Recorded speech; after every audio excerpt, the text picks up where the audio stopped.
I want to say tire rod just to make you guys mad. But g'day folks, it's DIY Guy 123 here, bringing you another do-it-yourself video. Today we've got a RHINO 700.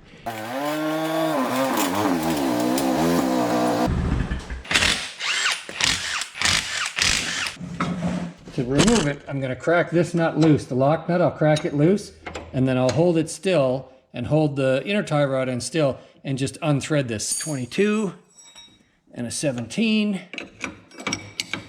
And ouch, that wasn't even really locked in place, really at all.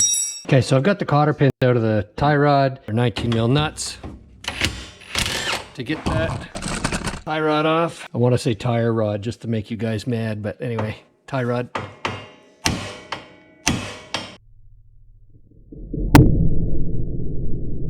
You don't just want to pry up here because it'll potentially pop the ball out of the socket. Give it a few taps from the side, and then this is what happens. So that just swings out of the way. So I pop that off, and now I can unscrew this. When I put the new one on, it'll be anti-seized. Yeah, you can't hear it, but that's burnt out too. So we'll give this guy a little anti-seize right here. Compare the old one to the new one. They look about the same to me. Get this guy in place here.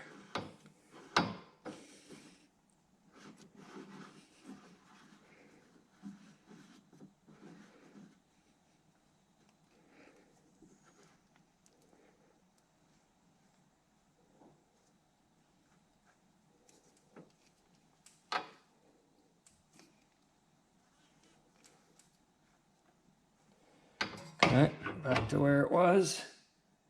Hit this with a little bit of anti-seize.